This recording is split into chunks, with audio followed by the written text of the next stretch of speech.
Hello दोस्तों, मेरा नाम Vishal Sonone Patil, central excise inspector CGS 17 और डिफरेंट विशाल यूट्यूब चैनल पे आप सभी लोगों का स्वागत है।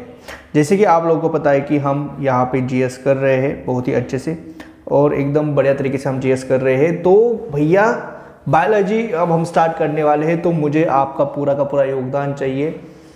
बस वीडियो को लाइक कमेंट शेयर जरूर कर देना, ठीक है, क्योंकि बहुत मेहनत से वीडियो बनाते हैं। जैसे आज हम रिप्रोडक्टिव सिस्टम ये चैप्टर स्टार्ट करने वाले, ठीक है। ये हमारा फर्स्ट चैप्टर रहने वाला। देखो कैसे डायग्राम्स लेके हम आए हैं, है ना। ये स्पर्म के डायग्राम वगैरह, ये सारा डायग्राम के हिसाब से हम करने वाले हैं, है ना।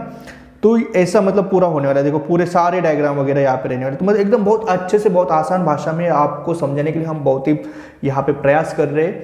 तो बस आपको ये करना है कि वीडियो को लाइक कमेंट शेयर जरूर करना है और आपको नोट्स बनाने का भी टेंशन नहीं लेने का है, ठीक है। नोट्स भी मेरा ये व्हाट्सएप नंबर 8668391131 ये मेरा व्हाट्सएप नंबर है। यहाँ पे आप मुझे व्हाट्सएप करो और मुझे बोलो सर मुझे फ्री में नोट चाहिए, मैं फ्री में नोट्स प्रोवाइड कर दूंगा। कंटेंट भी फ्री, सब फ्री, बस आपको रिलैक्स होकर पढ़ना है। जीएस बहुत आसान है, मैं ये प्रूव करके दिखाऊंगा आपको। बहुत आसान है सारी चीज़ें। यदि आपने लाइफ में कभी बायोलॉजी, बहुत बच्चों को बायोलॉजी का डर होता है, ठीक है, 11th-12th में उन्होंने बायोलॉजी नहीं लिया होता, कुछ भी भैया ऐसा हो तब भी पूरा का पूरा समझ में आ जाएगा आपको, इतना मैं गारंटी लेता हूँ। और मैं जो पढ़ाऊंगा उसी में से क्वेश्चंस आएंगे एग्जाम में, ये भी मेरा पूरा गारंटी है। बस आपको वीडियो को लाइक कमेंट शेयर जरूर करते रहना है। नए बच्चे हो तो भैया सब्सक्राइब जरूर करते रहना है। ऑलरेडी हमने केमिस्ट्री का स्टार्ट कर दिया है ना। केमिस्ट्री का लगभग मेरे ख्याल से 25-30 ऑलरेडी वीडियो बन चुका है और वीडियो आने वाला है। तो मतलब हम ऐसा कंटेंट कर रहे हैं ना कि भैया एक भी क्वेश्चन हमारे कंटेंट से बाहर नहीं जाएगा, ठीक है, ये मेरा गारंटी है, ठीक है।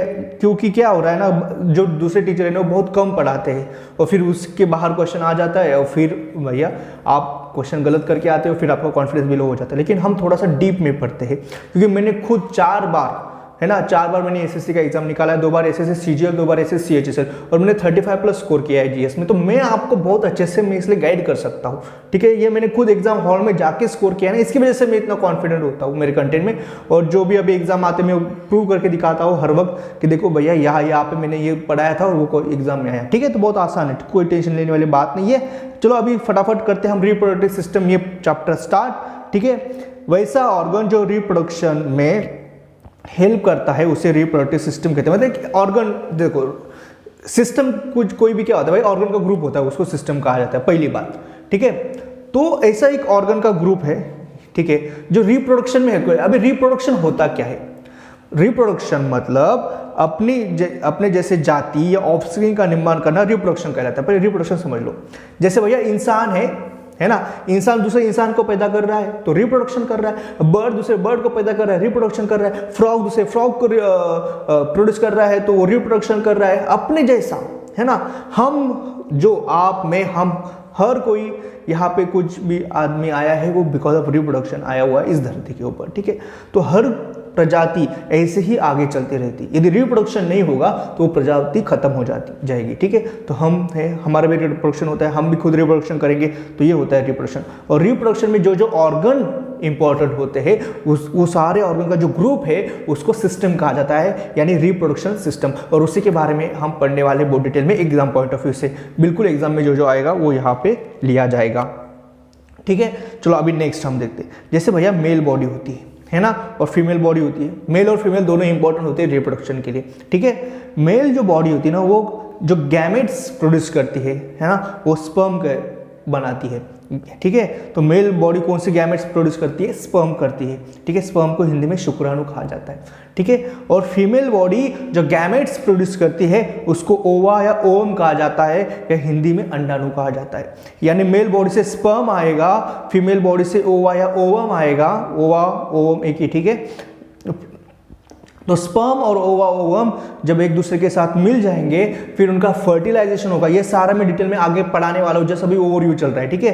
तो स्पर्म, ठीक है, स्पर्म और ओवा ओवम जब एक दूसरे के साथ आएंगे, एक दूसरे के साथ मिलेंगे, उनका फर्टिलाइजेशन होगा। उनका फर्टिलाइजेशन होकर जाइगोट बनेगा। जाइगोट को हिंदी में युग्मनज कहा जाता है। और फिर ये जाइगोट मतलब जाइगोट यानी ओनली 1 सेल का होता है, जाइगोट में ओनली 1 सेल होता है। और फिर इम्ब्रियो बनेगा, फिर इम्ब्रियो के बाद वो आगे जाके शिशु बनेगा और फिर उसका बर्थ होता है, ठीक है। फिर उसका बर्थ होता है। चलो यही चीज़ थोड़ा मैं और अच्छे से आपको समझाता हूँ यहाँ पे ये डायग्राम से। ये भी डायग्राम है, ये भी डायग्राम है, ठीक है। तो ऐसे डायग्राम से यदि हम समझेंगे तो और अच्छे से हमको समझ में आता है, ठीक है। और एक रिक्वेस्ट है, बहुत सारे बच्चे क्या करते हैं, डाउनलोड कर लेते हैं वीडियो और फिर देखते हैं। इससे क्या होता है, हमारा वॉच टाइम नहीं हो जाता, हमारा वॉच टाइम मतलब मिलता नहीं। जो वीडियो आप डाउनलोड करके पढ़ोगे ना, उसमें नहीं कि हमें वॉच टाइम नहीं मिलेगा और हमारा नुकसान हो जाता है कि हमारा वीडियो फिर रिकमेंड नहीं होता है ना। यदि आपका और मेरा, हम दोनों का यूट्यूब चैनल है, तो अपना यूट्यूब चैनल समझ के करो कि भैया प्लीज़ डाउनलोड करके मत पढ़ो, यहाँ पे लाइव पढ़ो, मतलब ऑनलाइन पढ़ो, है ना। नेट तो उतना ही जाना है, नेट में कुछ प्रॉब्लम नहीं आने वाली है, बट हमें थोड़ा भैया वॉच टाइम मिल जाएगा और फिर अपना यूट्यूब चैनल रिकमेंड भी होने लगेगा, क्योंकि हम इतना मेहनत से इतना बढ़िया कंटेंट बना रहे हैं, फिर रिकमेंड नहीं होगा तो फिर क्या फायदा ना, ये होता है। इसलिए देखो भैया, ये मेल बॉडी है, ये फीमेल बॉडी है ना। तो मेल बॉडी क्या बना रही है भैया, स्पर्म बना रही है। स्पर्म ऐसा दिखता है, ठीक है। ये देखो यहाँ पे भी मैंने और एक फिगर लाया है, ये स्पर्म का है ना। तो ये भैया, ये स्पर्म की फिगर होती। तो भैया देखो, मेल बॉडी ने भैया बनाया तुम्हारा स्पर्म और फीमेल बॉडी ने क्या बनाया तुम्हारा एग। एग बोलते हैं या ओवम या ओवा होता है, ठीक है। तो भैया फीमेल बॉडी एग, ओवा या ओवम बनाती है, ठीक है। तीनों भी एक ही चीज़ है। और मेल बॉडी ये स्पर्म बनाती है, ठीक है। ये दोनों भैया आ जाते हैं एक साथ, ठीक है। ये कहाँ पे आते हैं, क्या होता है, ये सब हम देखने वाले। बस अभी ओवरव्यू, मतलब जस्ट हमारा इंट्रोडक्शन चल रहा है, ठीक है। उसके बाद हम इसको डिटेल में पढ़ने वाले, थोड़ा सा अभी देख रहे हैं कि भैया क्या होता है रिप्रोडक्शन, ठीक है ना। देन ये दोनों एक साथ आएंगे, ठीक है। एक मिनट, फिर इन दोनों का हो जाएगा भैया फर्टिलाइजेशन, ठीक है। हिंदी में इसको निषेचन कहा जाता है। फिर दोनों फर्टिलाइजेशन होकर वो ऐसा दिखेगा, ठीक है। और उसके बाद जो फर्टिलाइज करके वो जो सेल बनता है, जब एग और स्पर्म एक दूसरे के साथ मिलके जो यूनिसेलुलर बॉडी बनती है, एक ही सेल की होती है, ठीक है। एक सेल की जो बॉडी बनेगी, एक सेल जो बनेगा, है ना, वो जाइगोट बनता है। और हम, आप, मैं, हर कोई पहले जाइगोट था, पहले एक सेल था हमारा। एक सेल से बढ़ते बढ़ते हम इतने बड़े आदमी बन चुके, ठीक है। तो पहली सेल जो बनेगी भैया, उसको जाइगोट कहा जाता है, हिंदी में युग्मनज कहा जाता है, ठीक है। फिर फर्टिलाइजेशन होगा और फिर ये जाइगोट क्या होते हैं, डिवाइड होके ये फिर एम्ब्रियो बनेगा। फिर एम्ब्रियो मतलब देखो, जो 2 मंथ तक होता है, जैसे ये हो गया कि अपना प्रेगनेंसी हो गया, ठीक है। तो प्रेगनेंसी होने के बाद आपको पता होगा कि हम वीक्स मेजर करते हैं। हम प्रेग्नेंट होकर 4 वीक हो गए, 8 वीक हो गए, 10, 15, 20 वीक हो गए, है ना। तो ऐसे 8 वीक यानी लगभग 2 महीने 2 महीने तक जो रहता है ना, वो एम्ब्रियो रहता है। फिर स्लोली उसके सारे ऑर्गन वगैरह डेवलप होने लगते हैं ना। फिर वो क्या कहेगा, शिशु कहलाएगा या फीटस कहलाएगा। लेकिन उसने बर्थ नहीं लिया है ना। बर्थ के पहले जो होता है एम्ब्रियो के बाद, और बर्थ लेने के पहले जो बॉडी रहेगी, है ना, वो क्या कहेगी, शिशु या फीटस कहेगी, और फिर बर्थ हो जाता है। तो ये ऐसा होता है, इसको हम और डिटेल में देखने वाले हैं। ये बस इंट्रोडक्शन है, ठीक है। मुझे लगता है आपको समझ में आ गया होगा, है ना। तो ये होता है। अभी कुछ चीजें हमें पहले थोड़ी सी पता होनी चाहिए, ठीक है। जैसे कि भैया विविपेरस क्या होता है और ओविपेरस, ये विविपेरस का होता है, ओविपेरस क्या होता है, ये हमें देखना पड़ेगा, ठीक है। तो भैया जो विविपेरस होता है ना, उसका मतलब होता है, बहुत आसान है, और इसको हिंदी में जरायुज कहा जाता है। उसका मतलब होता है वैसे ऑर्गेनिज्म जो चाइल्ड को जन्म दे। किसको, चाइल्ड को जन्म दे, उसे विविपेरस कहा जाता है। यानी भैया जैसे आदमी है ना, आदमी क्या करता है, अंडे देता है क्या, नहीं देता ना। जो अंडे नहीं देता, ओविपेरस भैया अंडे देंगे, विविपेरस अंडे नहीं देंगे। देखो वो चाइल्ड को जन्म, मतलब अपने जैसे डायरेक्ट ये देगा, ये ठीक है। और ओविपेरस में कहता है भैया पहले अंडा निकलेगा, फिर अंडे से फिर मतलब जो भी चीज़ निकले, जैसे मैंने एग्जाम्पल भी ले लिए, है ना। यहाँ पे देखो भैया विविपेरस है ना, ह्यूमन बीइंग है ना। हम विविपेरस है, हम कुछ अंडा वगैरह नहीं देते। जैसे डॉग कभी अंडा देता हुआ देखा आपने, नहीं देखा। काऊ कभी अंडा देती है, नहीं देखी, है ना। और ओविपोरस क्या होता है, जैसे कि भैया अपना मुर्गा, हेन, है ना, वो क्या करता है भैया, वो अंडा देता है, मतलब मुर्गी अंडे देती है, ठीक है। वो अंडे देती है, फिर अंडे से भैया बच्चा पैदा हो जाता है। क्रोकोडाइल है ना, वो भी क्या करता है, पहले अंडे देता है। फिर ऑस्ट्रिच, ये भी पहले भैया अंडा देता है। सारे बर्ड्स है ना, वो अंडे देते हैं। और भैया फ्रॉग वगैरह, ये भी सारे लोग क्या करते हैं भैया, अंडे देते हैं। फिर अंडे से भी भैया बच्चा जन्म होता है। तो ये जो होता है, जो भैया अंडे देगा, वो होता है तुम्हारा ओविपेरस, है ना, ओविपेरस, ठीक है। और जो भैया अंडे नहीं देगा, डायरेक्ट मतलब बच्चा पैदा होगा। जैसे डॉग का भैया डायरेक्ट बच्चा पैदा होता है, काऊ का भी डायरेक्ट बच्चा पैदा होता है, और ह्यूमन बीइंग का भी डायरेक्ट बच्चा पैदा होता है। वो क्या कहेंगे भैया, वो जाने जाएंगे विविपेरस एनिमल कह के, ठीक है। ये इंपॉर्टेंट होता है। सीजन 19 में इस पर एक क्वेश्चन पूछा गया था, देखो। इसलिए कंसेप्ट क्लैरिटी बहुत इंपॉर्टेंट होता है। जिसको पता है वो तो 1 सेकंड में आंसर कर दिया।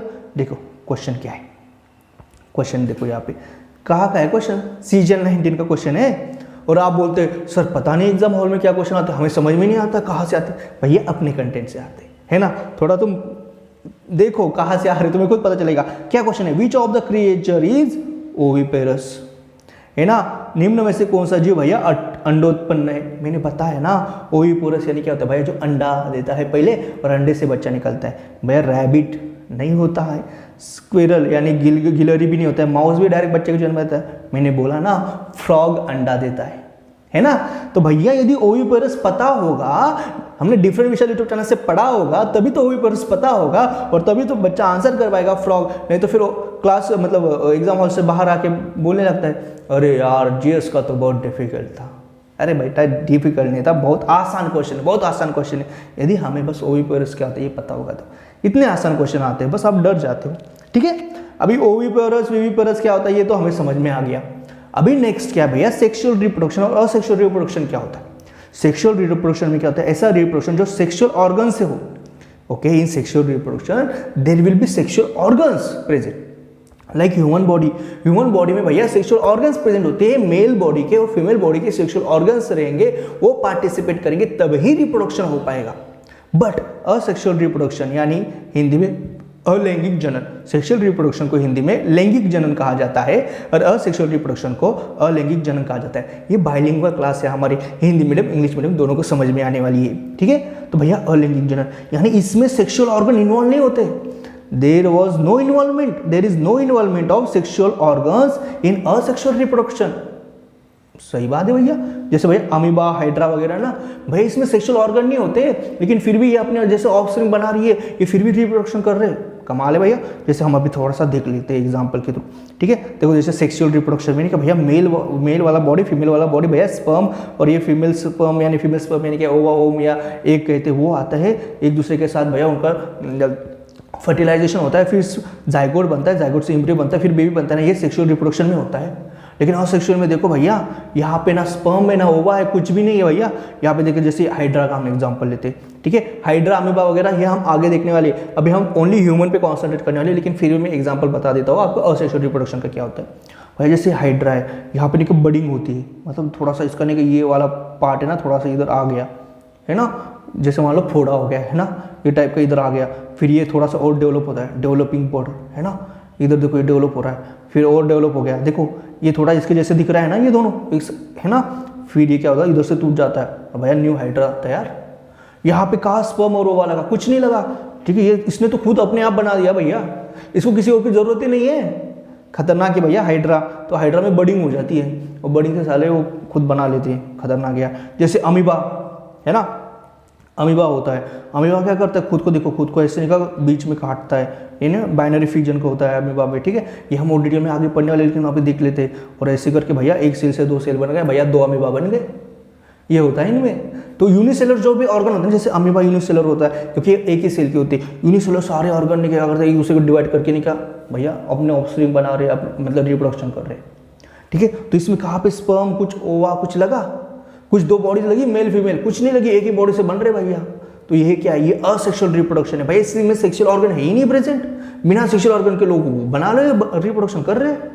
ठीक है, तो इसमें क्या होता है भैया, इसमें असेक्सुअल रिप्रोडक्शन होता है, ये होती है असेक्सुअल रिप्रोडक्शन। ठीक है, कंसेप्ट क्लैरिटी बहुत इंपॉर्टेंट है। ठीक है, और ह्यूमन्स आर यूनिसेक्सुअल। यूनिसेक्सुअल यानी क्या भैया, मेल बॉडी फीमेल बॉडी अलग होती है, उसे कहा जाता है यूनिसेक्सुअल। यूनिसेक्सुअल यानी एक लैंगिक, मतलब भैया कोई बॉडी होगी, एक तो वो फीमेल होगी नहीं तो मेल होगी, है ना, उसे कहा जाता है यूनिसेक्सुअल। मतलब एक बॉडी में भैया एक जैसे नहीं रहेगा, मतलब ये नहीं कि भैया एक ही बॉडी में मेल फीमेल दोनों भी है और वो खुद ही कुछ कर भैया बच्चा प्रोड्यूस करे, ऐसा नहीं होता है। ह्यूमन्स आर यूनिसेक्सुअल और ह्यूमन्स आर डायमॉर्फिज्म यानी द्विरूपता। यानी क्या होता है भैया, मेल और फीमेल देखो उनके सेक्सुअल ऑर्गन वो अलग है, वो तो ठीक है, लेकिन दिखने में भी तो अलग लगते हैं ना। जैसे आप देख के बता सकते कि भैया ये फीमेल है, दिखने में अलग होते हैं ना, फीमेल होगी उनके बाल बड़े रहेंगे, उनका स्ट्रक्चर जैसे बॉडी का भी स्ट्रक्चर या उनके फेस का भी स्ट्रक्चर अलग होता है। ये नहीं कि ओनली सेक्सुअल ऑर्गन का स्ट्रक्चर अलग होता है, मतलब हम फटाक से देख सकते कि ये मेल या फीमेल है। ये होता है डायमॉर्फिज्म, है ना। जैसे देखो आप मोर देखा है ना, मोर होता है ना, मोर नाचा किसने देखा, वो वाला मोर। ठीक है भाई, उसका भी जो मेल वाला पार्ट होता है फीमेल वाला पार्ट होता है, दोनों दिखते ही हमें पता चलता है कि ये अलग है। यानी उनमें क्या है भैया, डायमॉर्फिज्म है, यानी द्विरूपता, यानी वो दोनों अलग दिखते हैं।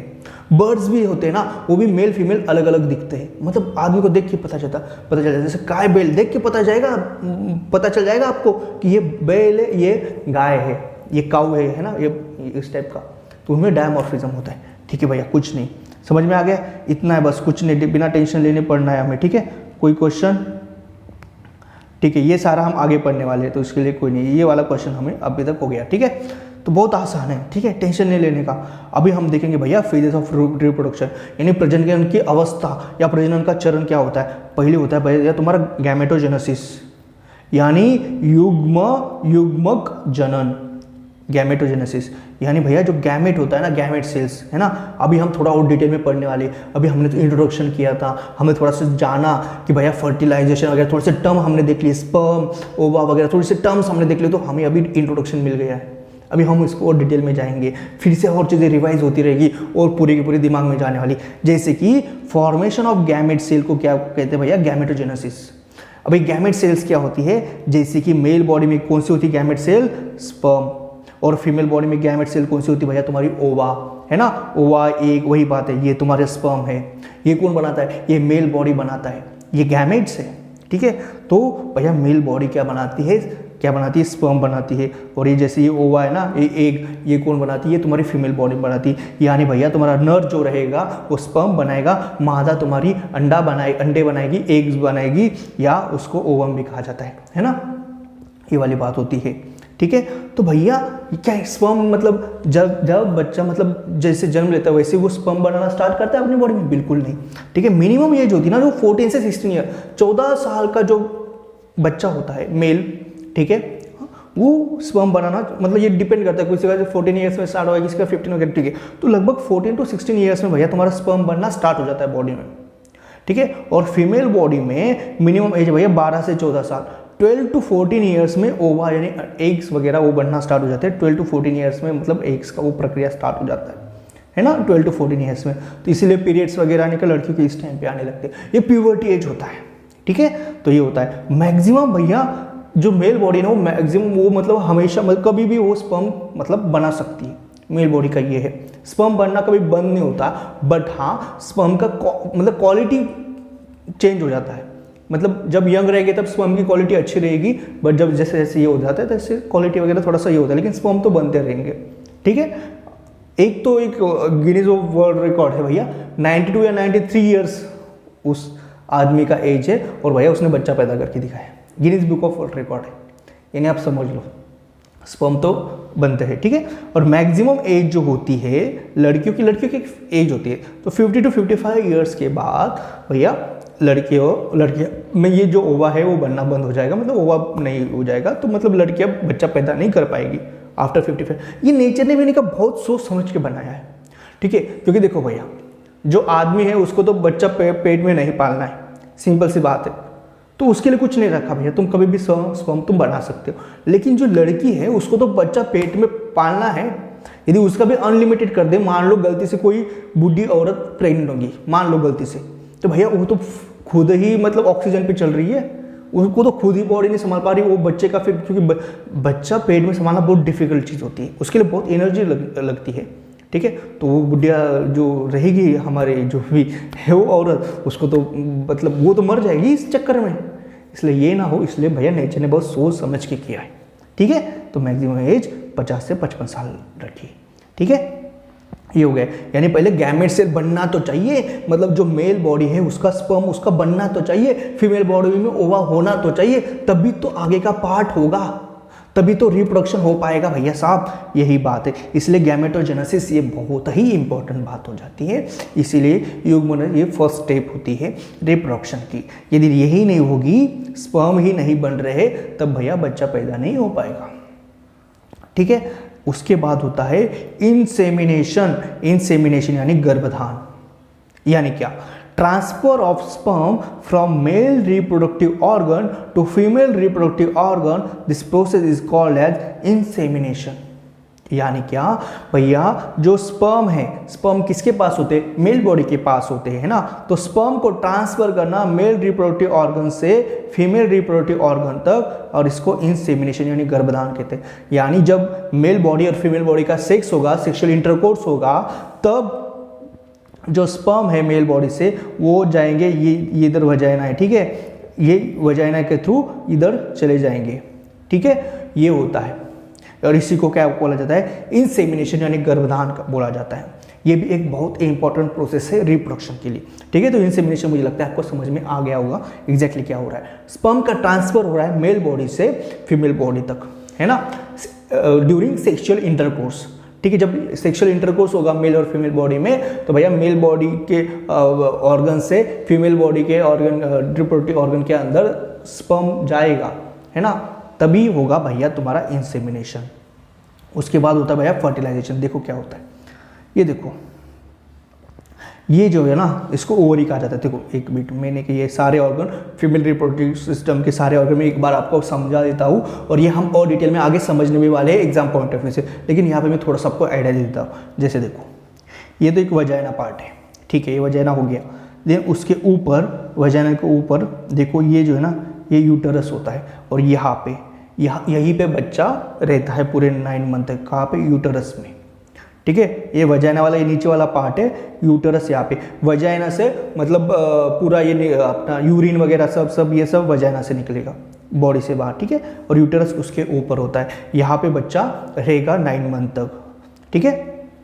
और ये रहती है ओवरी, ठीक है, ये ओवरी रहती है। और ओवरी और जो यूटरस है इसको किससे जोड़ा जाता है, फेलोपियन ट्यूब से जोड़ा जाता है। ये फेलोपियन ट्यूब है ना, इसको हिंदी में भी वो सब में बताने वाला, टेंशन मत लो।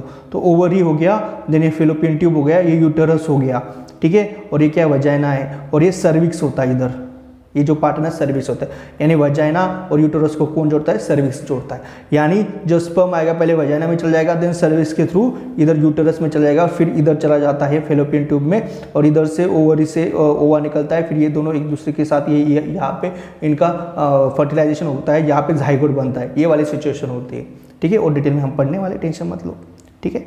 देखो अभी फर्टिलाइजेशन यानी निषेचन, ठीक है। ये है तुम्हारी क्या है, ओवरी। ओवरी में क्या होता है भैया, अंडे होते हैं। तो भैया इसमें से एक अंडा निकल गया, ये फेलोपियन ट्यूब है ना, ये फेलोपियन ट्यूब है। और यहाँ से स्पर्म आ गया है, स्पर्म इधर आ गया, ठीक है। और यहाँ से ये आ गया आपका एग या ओवा, और ये दूसरे एक दोनों में मिल गए, एक स्पर्म और एक तुम्हारा ओवा, और ये है ना। और फिर इससे क्या बन जाता है, जाइगोट फॉर्म हो जाता है। जाइगोट यूनिसेलुलर होता है, एक ही सेल का होता है। ये बन गया तुम्हारा जाइगोट, जाइगोट यहाँ पे फॉर्म हो जाता है। तो कभी कभी एग्जाम में पूछा था भैया जाइगोट कहाँ पे फॉर्म होता है, जाइगोट फॉर्म हो जाता है फेलोपियन ट्यूब में, ठीक है। तो फ्यूजन ऑफ स्पर्म एंड ओवा, इसी को फर्टिलाइजेशन कहा जाता है। यानी मेल बॉडी का स्पर्म और फीमेल बॉडी का ओवा जब एक दूसरे के साथ मिल जाएंगे तब उसको क्या बोला जाता है भैया, फर्टिलाइजेशन। और ये fertilization takes place in fallopian, ये वाली फेलोपियन ट्यूब। फेलोपियन ट्यूब को ही ओविडक्ट कहा जाता है, फेलोपियन ट्यूब को अंडवाहिका कहा जाता है हिंदी में, क्योंकि ये अंडे है ना, ये अंडा है, ये जा रहा है, तो ये अंडे का वाहन जो ट्यूब कर रही है उसको अंडवाहिका कहा जाएगा, यानी फेलोपियन ट्यूब, है ना। इसी को ओविडक्ट भी कहा जाता है, और ओविडक्ट में ही फर्टिलाइजेशन होता है। बहुत इंपॉर्टेंट बात है, ठीक है। ये वाली चीज़ भी होगी, ठीक है। यानी ये हो गया हमारा फर्टिलाइजेशन, जाइगोट फॉर्म हो गया। अभी चलो आगे, चलते रहो, ठीक है। फर्टिलाइजेशन होगा जाइगोट, तो स्पर्म और ओवा साथ मिलकर एक नया सेल बनाते हैं, उसे जाइगोट कहते हैं। मैंने बताया ना आपको, है ना, जाइगोट का फॉर्मेशन हो गया। अभी जाइगोट फॉर्म होने के बाद रहेगा इम्प्लांटेशन यानी प्रत्यारोपण। ये क्या चीज़ है, अभी जाइगोट तो बन गया, देखो यहाँ पे है ना, ये ओवरी है। और एक बार मैं आपको डायग्राम दिखा रहा हूँ क्योंकि कंसेप्ट बहुत क्लियर हो जाएगा। ओवरी से ओवा निकला, ठीक है ना, यहाँ से स्पर्म आया था, है ना, स्पर्म आया था फेलोपियन ट्यूब से, इधर भी ये फेलोपियन ट्यूब में तुम्हारा ये गया था, क्या बोलते हैं उसको, ओवा गया था, ठीक है। फिर ये यहाँ पे इधर फ्यूजन हो गया, देखो थोड़ा सा, है ना, देखो ये स्पर्म दिख रहा है आपको, स्पर्म है, और ये ओवा है, ये अंडा है ना, ये ओवा, ये स्पर्म गया इसके अंदर, ठीक है। इसका फर्टिलाइजेशन हो गया, ये जाइगोट बन गया, ठीक है ना। जाइगोट के ये नहीं क्या बीच बीच में, मतलब नहीं क्या सेल्स नहीं क्या, ये फिर मतलब एक ही ऐसा स्ट्रक्चर रहता है। और देखो मतलब एक न्यूक्लियस से 2 न्यूक्लियस, ऐसे 4 न्यूक्लियस ऐसे बनते जाता है, मतलब ये डिवाइड होता रहता है, बट एक ही स्ट्रक्चर के अंदर, है ना, एक ही सर्कल के अंदर। और फिर ये बन के नहीं क्या, ये वो थोड़ा डिटेल में हो जाता है, वो जो इसलिए मैं नहीं बता रहा हूँ, इसको भी एक नाम होता है, बट वो थोड़ा सा डिटेल में हो जाता है, इतना हमें नहीं पूछा जाता क्योंकि हम MBBS की तैयारी नहीं कर रहे, हम डॉक्टर नहीं बन रहे, सिंपल सी बात है, ठीक है। फिर ये यहाँ पे आ जाएगा फेलोपियन ट्यूब से आगे, मैंने बोला था ना बाद में वो यूटरस में आ जाएगा, ठीक है भैया, यूटेरस में आ गया है ना, तो फिर यूटेरस में आके यहाँ पे इंडोमेट्रियम नाम की होता है, ठीक है, वहाँ पे आके ये इम्प्लांट हो जाता है। इम्प्लांट यानी यहाँ पे वो बच्चा यानी एम्ब्रियो बोल सकते हैं आप, यहाँ पे वो एम्ब्रियो रहेगा यूटेरस में। तो इसलिए मैंने बोला था ना भैया, ये जो है ना तुम्हारा ये यूटेरस है ना, यहीं पे बच्चा रहेगा 9 महीने, यानी ये यहाँ पे आ गया फिलिपिन ट्यूब से। अभी यहाँ पे ये बच्चा ने यहाँ पे जगह ले ली है ना, यहाँ पे इम्प्लांटेशन हो गया, अभी यहीं पे बड़ा हो जाएगा, यहीं पे बड़ा हो जाता है वो, ठीक है, 9 मंथ यहीं पे बड़ा हो जाएगा, ठीक है। तो भैया embedded of zygote in यूटेरिन line is called uterus. ये यूटेरिन लाइन है ना, ये जो यूटेरिन लाइन है ना भैया, इसमें वो एम्बेडेड हो जाता है, कहीं ना कहीं एम्बेडेड हो जाता है, और इसी को क्या बोला जाता है, इम्प्लांटेशन कहा जाता है ना। इसलिए फिर भैया वो बाहर नहीं निकलेगा, मतलब है ना, यहाँ पे एम्बेडेड हो जाएगा, ठीक है। तो हो गया तुम्हारा इम्प्लांटेशन, है ना। युग्मनज यानी तुम्हारा जाइगोट। युग्मनज का गर्भाशय की दीवार के साथ जुड़ना प्रत्यारोपण कहलाता है। जो गर्भाशय है ना, ये जो है ना यूटेरस, उसको गर्भाशय कहा जाता है हिंदी मीडियम वाले बच्चे, ठीक है। तो उसे ही क्या बोला जाता है भैया, इम्प्लांटेशन यानी प्रत्यारोपण बोला जाता है। तुम्हारा प्रत्यारोपण भी हो गया। अभी तुम्हारा एम्ब्रियो रहेगा, है ना। जाइगोट तो एक सेल वाला जो तरह जाइगोट है, फिर वो अलग अलग सेल में हो गया, पहले एम्ब्रियो बनेगा, ठीक है। एम्ब्रियो यानी 2 मंथ्स तक, 2 मंथ्स यानी 8 वीक्स तक तो जो बच्चा पेट में रहता है ना, उसको एम्ब्रियो कहा जाता है, ठीक है। फिर एम्ब्रियो होता है, फिर उसके लिए ऑर्गन डेवलप होने लगते हैं बच्चे के, है ना, तो फीटस में कन्वर्ट होता है, मतलब स्लोली फिर पूरा ऑर्गन डेवलप होता है, फिर वो यानी शिशु यानी फीटस होता है, ठीक है, फीटस। और फिर भैया वो बढ़ते का, और फिर जब बर्थ से बाहर आ जाता है बच्चा, दुनिया में आ जाता है, तो उसको क्या बोलते हैं भैया, चाइल्ड, है ना। तो ऐसे होता है, जाइगोट से एम्ब्रियो बनेगा, एम्ब्रियो से शिशु या फीटस बनेगा, और भैया बच्चा जन्म लेगा, चाइल्ड। अभी गैस्टेशन क्या होता है, गैस्टेशन को हिंदी में गर्भावधि कहा जाता है, यानी क्या, एम्ब्रियोनिक डेवलपमेंट, है ना। जो एम्ब्रियोनिक डेवलपमेंट होगा, ये कहाँ पे हो रहा है एम्ब्रियोनिक डेवलपमेंट, ये यूटेरस में यानी गर्भाशय में हो रहा है ना, फीमेल बॉडी के गर्भाशय में ये हो रहा है, ठीक है। और ये यहाँ पे क्या होता है, जेस्टेशन स्टेज में प्लेसेंटा का फॉर्मेशन होगा। प्लेसेंटा बहुत इंपॉर्टेंट होता है बच्चे के लिए, ठीक है। प्लेसेंटा यानी क्या, माँ और बच्चे के बीच एक पतला मेम्ब्रेन होता है, उसे प्लेसेंटा कहते हैं। देखो ये जैसे है ना, मैंने यहाँ पे फिगर ली, फिगर इसलिए हम लाते हैं कि भैया क्लियरिटी आ जाए आपको। इतना मेहनत कोई नहीं करेगा फिगर वगैरह लाना, ये सिंपल चीज़ें नहीं भैया, बहुत रिसर्च करना पड़ता है, ठीक है। ये क्या लगता है आपको, ये कंटेंट बनाने मतलब 1 मिनट में या 10 मिनट में कंटेंट बन गया है, बहुत भैया बहुत रिसर्च लगता है। इसलिए बोलता हूँ भैया, लाइक कमेंट शेयर रुकने नहीं चाहिए, है ना। एक भी क्वेश्चन गलत नहीं कराऊंगा, मतलब एक भी, मतलब सारे क्वेश्चन आप सही करके आओगे एग्जाम में, यदि मैंने जैसे बोला वैसे पढ़ोगे तो, और बहुत आसानी के साथ। देखो ये बच्चा है ना, ये बच्चा है, ठीक है। और ये होता है तुम्हारा प्लेसेंटा, ये ना, ये पेट है ना, ये फीमेल बॉडी का पेट है ना, और यहाँ पे ये बच्चा है, और ये प्लेसेंटा होता है। ये प्लेसेंटा एक मेम्ब्रेन होती है, ठीक है। एक्चुअली क्या होता है, देखो अभी बच्चा अंदर है, यानी कोई ना कोई लिविंग चीज़ अंदर है भैया, इसको खाने पीने के लिए तो चाहिए ना, क्या है, ठीक है भैया, ये पूरा डेवलप नहीं, लेकिन इसको चाहिए ना कुछ न्यूट्रिएंट। बिना न्यूट्रिएंट का तो कोई भी ह्यूमन बीइंग या कोई भी लिविंग थिंग जिंदा नहीं रह सकती।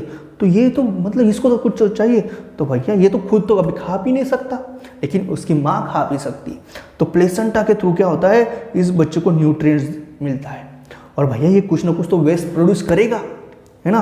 तो वो वेस्ट यानी मान लो कार्बन डाइऑक्साइड प्रोड्यूस कर रहा है वो, उसको ऑक्सीजन ये प्लेसेंटा के थ्रू मिलेगा, और कार्बन डाइऑक्साइड ये प्लेसेंटा अपनी तरफ ले लेगी, यानी वेस्ट भी चला गया उसके बॉडी से, और भैया जो अच्छी चीज़ें हैं उसका पोषण करने के लिए वो भी ये प्लेसेंटा प्रोवाइड कर रहा है। इसलिए प्लेसेंटा बहुत ही इंपॉर्टेंट हो जाता है भैया तुम्हारी ह्यूमन बॉडी के लिए, ठीक है, वो बच्चे के लिए जो पेट के अंदर है, ठीक है।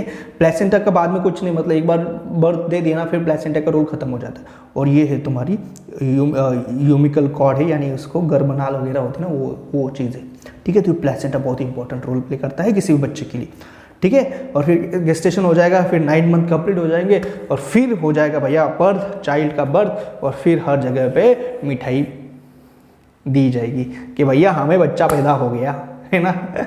तो ऐसा होता है रिप्रोडक्शन। अभी हम मेल रिप्रोडक्टिव सिस्टम क्या होता है, फीमेल रिप्रोडक्टिव सिस्टम क्या होता है, ये सब हम आगे देखने वाले, सबका बहुत फिगर रहेगा मैं और लाने वाला हूँ भैया, ये तो पूरा मतलब विथ फिगर हम पढ़ाते हैं, ठीक है। ये तो आज पढ़ाना था इसलिए सारे फिगर वगैरह यहाँ पे रख दिए, उसके भी हम सारे फिगर वगैरह यहाँ वहाँ पे रख देंगे, और पूरा फिगर के हिसाब से हम पढ़ाने वाले, ठीक है। तो देखो जैसे कुछ क्वेश्चन है, क्या देखते हैं, हाँ, जैसे in humans fertilization usually takes place in the, भैया कहाँ का है, सीपीयू का क्वेश्चन है 2019 का, भैया ह्यूमंस में फर्टिलाइजेशन कहाँ पे होता है, आप ये आंसर करो ना, ये तो क्वेश्चन आप ही सॉल्व कर लोगे। क्या ओवरी में होता है क्या फर्टिलाइजेशन? होता है क्या ओवरी में? यानी ओवरी को हिंदी में अंडाशय कहा जाता है, होता है क्या भैया? क्या वैजिना यानी योनि में होता है क्या फर्टिलाइजेशन? या फेलोपियन ट्यूब को डिम्बवाही नलिका भी बोला जाता है, क्या उसमें होता है क्या? हाँ, या यूटेरस यानी गर्भाशय में होता है क्या? कहाँ पे होता है, कहाँ पे होता है? तो आपको पता है भैया फर्टिलाइजेशन फेलोपियन ट्यूब में होता है। मैंने तो चिल्ला चिल्ला के आपको पढ़ाया था, और कितना आसान क्वेश्चन है, यदि आपने डिफरेंट विषय यूट्यूब चैनल से पढ़ा है तो यही तो है ना, यही तो डिफरेंस है ना, यही तो डिफरेंस है, आप पढ़ कहाँ से रहे हो। तो भैया फेलोपियन ट्यूब में फर्टिलाइजेशन होता है, ये भी चीज़ होगी, ठीक है। और कुछ नया क्वेश्चन और है क्या? ठीक है, जो मतलब आज हमने पढ़ा उसमें, ठीक है, ठीक है ना। और ये तो देखो, ये तो आपको पता चल रहा है ना, ये इंटरनल फर्टिलाइजेशन है, यानी ये अंदर वाला फर्टिलाइजेशन है। तो ये देखो, ये कॉमन सेंस वाला क्वेश्चन हम टेस्ट में पूछा गया था, कितना कॉमन सेंस वाला क्वेश्चन है। Reproduction in human occur through which type of fertilization, कौन सा टाइप का फर्टिलाइजेशन हो रहा है? एमटीएस का क्वेश्चन, एमटीएस के क्वेश्चन वैसे होते ही तुच्छ होते हैं, ठीक है, कोई टेंशन वाली बात। मनुष्य की जो निषेचन है वो कौन सा, किस प्रकार का है? तो देखो आप ऑप्शन देखो, internal fertilization, in vitro fertilization, external fertilization, ex vitro fertilization. तो भैया इसका आंसर है भैया इंटरनल फर्टिलाइजेशन। बहुत आसान है, ये भी क्वेश्चन है, ठीक है। नेक्स्ट और कुछ क्वेश्चन है क्या, मतलब अपने यहाँ पे पढ़ा हुआ अभी तक? हाँ, ये देखो कितना आसान है। During fertilization in living being, fusion of male and female gametes takes place to form a cell called, मैंने बताया ना, ये तो जाइगोट है ना भैया, है ना। ये ओवम है क्या? ओवम तो ओवरी बना रही है, स्पर्म तो मेल वाला है, एम्ब्रियो भी नहीं है जो है ना, गैमेट टू फॉर्म कौन सा भैया? जो भैया स्पर्म, यानी यहाँ पे क्या बोला उसने, फ्यूजन ऑफ मेल गैमेट्स, इसने स्पर्म नहीं बोला क्योंकि उसको ऑप्शन में स्पर्म देना था, और फ्यूजन ऑफ फीमेल गैमेट्स बोला, इसने ओवम नहीं बोला क्योंकि उसको ऑप्शन में ओवम देना था। भैया तो ओवम स्पर्म एक दूसरे के साथ एक बार आके क्या बनाते हैं, पहले जाइगोट बनाते हैं ना भैया, तो वही तो है ना, ठीक है ना। तो कितना आसान है ना, बस आपको डिफरेंट विषय यूट्यूब चैनल से पढ़ना चाहिए, ठीक है।